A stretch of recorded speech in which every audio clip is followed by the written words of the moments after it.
Gospel. Good news, but what if it's not?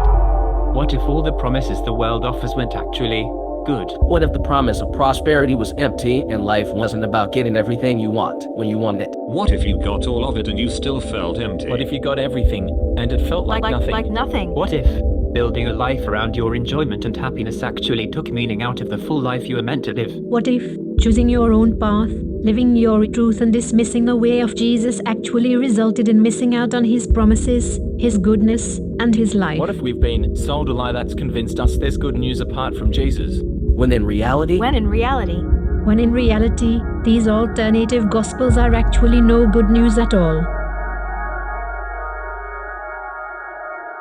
In the movie Ford versus Ferrari, we follow two main characters, a guy named Ken Miles and Carroll Shelby. These are the two guys that kind of this movie is built around, is based on their story. Ken himself was a great car engineer and mechanic, and even a decent driver, but he really struggled to make ends meet. And Carroll Shelby, on the other hand, was a car designer. He was one who would develop what does a car look like and how does it all function, and he worked for the Ford company. And these two guys join up, they make this unlikely team to participate in a race that's held in France that has been dominated for years by another car-making company. And so we see these guys, and immediately your heartstrings are pulled for these guys. You want them to win, and sure enough, the movie captures their rise to victory. It's based on a true story. These guys have had a number of movies made about them, articles, they've won different awards, etc., etc. These two guys gave everything. They gave all of their lives. In fact, one of them actually gave their life to this endeavor. They decided, we're going to take everything we got and we're going to put it at this thing. We're going to take it and we're going to put it at being champions in the racing industry, and they achieved it. I think as people, we are generally drawn to these kinds of stories. We're drawn to seeing an underdog, somebody who gives all that they have to accomplish something else, and then they do it. And, we might be left in tears or just left pumping our fists with excitement that this person achieved what they were after. They set their mind to something and they did it. They were looking for purpose and they found it. They were looking for meaning and they found it. We love stories like that. And I think it's because we all desire to have an impact like these people. We all desire to live a life like Ken or Carroll, to have an impact that goes beyond ourselves. And I don't think that desire comes from nowhere. I also don't think that desire is a wrong one to have. I think those desires are placed in us by God. God, when he creates humanity, gives us purpose and worth and value and meaning and a desire to see that lived out in a way that goes beyond ourselves. God didn't create each of us to live in a compartment, just kind of our own life affecting only ourselves. He gave us a desire to affect those around us, to affect the world around us. But the question we have to wrestle with is what happens when we start looking for meaning and purpose and impact in all the wrong places?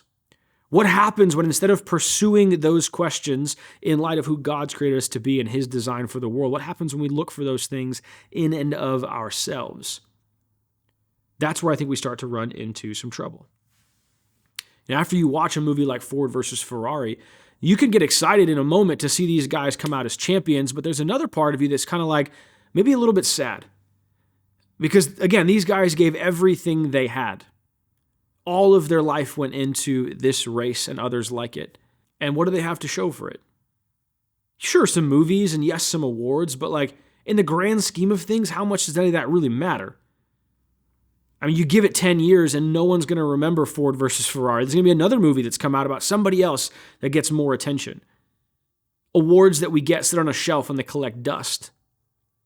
Cars that we might build that go really fast eventually rust and fall apart. The problem with putting all of our life into something apart from God is that eventually it fades away. We're in the second week of a series that we're calling Alternative Gospels, where we're just looking over the course of 3 weeks at 3 kind of ways of seeing the world. 3 ideas, 3 ideologies, if you will, of how we see the world around us that are really just some like unhealthy and wrong adaptations of what we see spelled out in the true Gospels.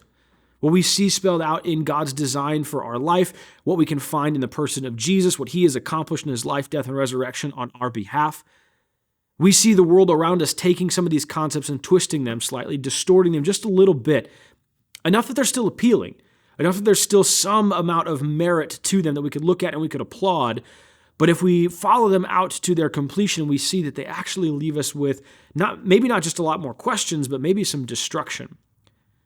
Last week we looked at this idea that God owes us the life that we want, that we deserve all that we want from him, that sees God not as the designer and the creator of life with a good purpose for us, but as a vending machine of sorts or a magic genie that has got to give us all the wishes that we want. And we recognize that eventually we don't really know what's best for us, that his design is best, and the following after him is where true life is found. And we continue that theme today in looking at something, we're not going to use this word a whole lot today, but this idea of what we call humanism. And again, this is not a popular phrase necessarily, but the concept of something we live into pretty regularly. That is, I can find all that I need for life in myself. I can find purpose and I can give it to myself. I can find meaning and I can give it to myself. I can find all that I want in life, all that I need to satisfy, I have within myself. It's this very isolating, very self-focused way of living out our life. And if we're honest, most of us live like that nearly every day. That I am in and of myself self-sufficient. I have all that I need in me.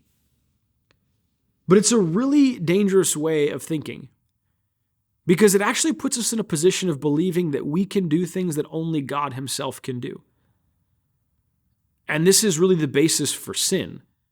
That we believe we can do it better, that we believe we don't need God, that our way is better than his, that we don't need a relationship with him, we can be apart from him and we can experience all the good stuff that he might want for us, but we can get it from ourselves.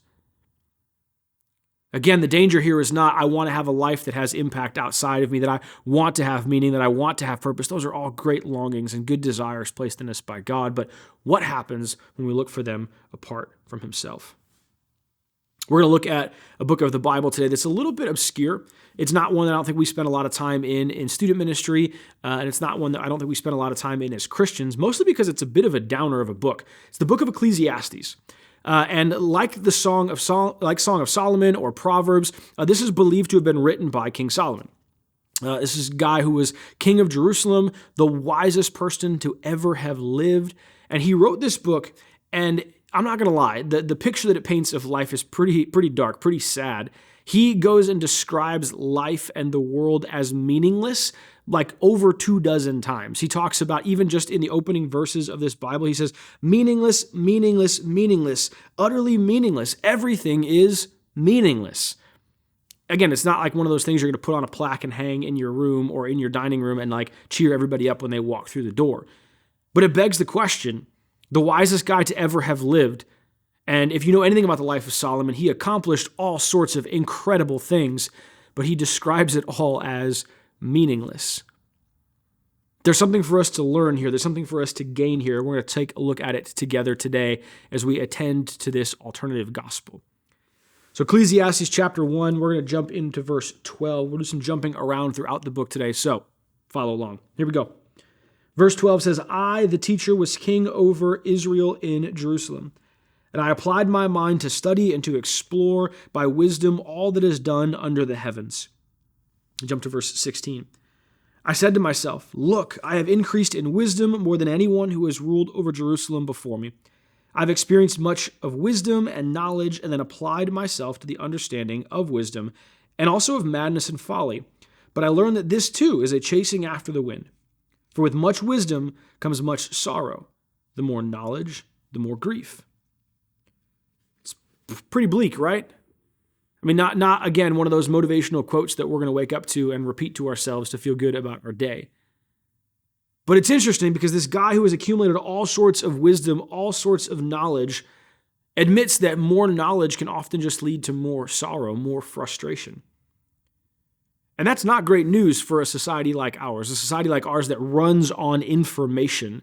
We have access to more information now than ever in the history of the world. You probably have a phone in your pocket or in your hand right now that gives you access to information that your grandparents, your parents would have only ever dreamed of having that quickly. And you have it in an instant. But what does that give us? What does more information give us? Sometimes I think it gives us more insecurity, right? It's one of the reasons why when I walk up to a student and I say, hey, have you thought about giving up social media for any amount of time? It might be in the context of a conversation where they're wrestling with identity or wrestling with how they use their time, or maybe it's just the season of Lent and they're looking for something to give up. We say, hey, have you ever thought about giving up social media? And there's all of a sudden this like anxiety around it. And there's a lot of reasons for that we're not going to get into today, but one of them is just the sense of feeling left out. Feeling like I'm not going to have information that other people are going to have, and therefore I'm more insecure. Therefore, I don't have the insight, the information, the intelligence, the tea that everybody else has got. I'm left out. We all want to be the most informed, the most, the smartest person in the room, and not necessarily like academically smart, but just the most access to information. I want to be the most informed person. It's why we love gossip, right? But Solomon is saying, I got all of the wisdom. I got all the worldly knowledge. I accumulated all that there is to know. And it just left me feeling a bit more sorrowful. It left me feeling a bit more down. Chasing after worldly knowledge is like chasing after the wind. You will never have it all, which means you're only going to feel more and more insecure. The pursuit of worldly wisdom and knowledge alone is never going to satisfy our desire for meaning. And so if we want to ascribe meaning to our life and purpose to our life, and we simply look to gaining information to do it, we're never going to be satisfied. And Solomon goes on into chapter 2 and describes another thing that is just meaningless. It's not worth our pursuit. Verse 4 of chapter 2 says, I undertook great projects. I built houses for myself and planted vineyards. I made gardens and parks and planted all kinds of fruit trees in them. I made reservoirs to water groves of flourishing trees. Jump down to verse 9. I became greater by far than anyone in Jerusalem before me. In all this, my wisdom stayed with me. This is just pointing to Solomon's success. Not only did he know a lot, not only did he have wisdom from God and a lot of worldly knowledge to go along with it, but he also put that to the test and he accomplished all sorts of great things. But he goes on in verse 11 and he says this, when I surveyed all that my hands had done and what I had toiled to achieve, everything was meaningless, a chasing after the wind. Nothing was gained under the sun. I mean, we talked about this last week. We can gain the whole world, but what good is it if we lose our soul in the process? Solomon's nodding to that again here in this passage. He's saying, I did a ton. Solomon was responsible for incredible accomplishments in Jerusalem. But what for? He himself said it's meaningless, a chasing after the wind, and nothing was gained from it. The problem in placing all of our value, our meaning, our source of life in the things that we accomplish is that eventually they're not around anymore. And even when they're there, we can look at them and wonder, like, is it worth it? I mean, we see actors and athletes and all sorts of other people who achieve the highest of heights in their profession. And when you ask them, how did it make you feel? There can be a sense of, is that it? I mean, I gave everything to this, and is that all that it has to give back to me? There can be an emptiness of sorts. What does that say about where we place our meaning, where we place our purpose, what we chase after, what we make the object of our worship? I mean, the pursuit of our pleasure is never going to satisfy the desire for meaning in our life. Now, throughout this book, the author just continues to go all through these things and say, here's what I got that I thought was going to satisfy me. Here's what I did that I thought was going to satisfy me. Here's what I accomplished that I thought would satisfy me, and none of it does. So what will? Right? If none of this other stuff is worth being the center of our life, if none of these other things are worth building our life around, what is? Well, the author, who we think is Solomon, here goes on in Ecclesiastes chapter 3, and he answers this question. He says in verses 11 to 14, He, meaning God, has made everything beautiful in its time, and He's also set eternity in the human heart. Yet no one can fathom what God has done from beginning to end. I know there is nothing better for people than to be happy and to do good while they live, that each of them may eat and drink and find satisfaction in all their toil. This is the gift of God. I know that everything that God does will endure forever. Nothing can be added to it, and nothing can be taken from it. God does it so that people will fear him. So, we can gain lots of information, we can do lots of great stuff, but all of it is meaningless apart from God. When we chase after these things, when we place these things at the center of our lives, none of them in and of themselves is wrong, right? If my life is about getting good grades, sure, that could be a good thing. But should it be the main thing? If my life is built around getting a great friend group, sure, having community is a great thing. We talk about it in Scripture all the time. But should it be the main thing? Being the best at something, some endeavor or activity, that's fine, but should it be the main thing? I mean, even Solomon goes on to say, like, yeah, find satisfaction in what you do. May you eat and drink and find happiness in that stuff. Yeah, we're not supposed to live a depressed life, right? These things are not supposed to be, unhelpful or not a part of our lives at all. We can find joy in these things. We can find happiness in these things, but what are we worshiping? What are we giving all of ourselves to?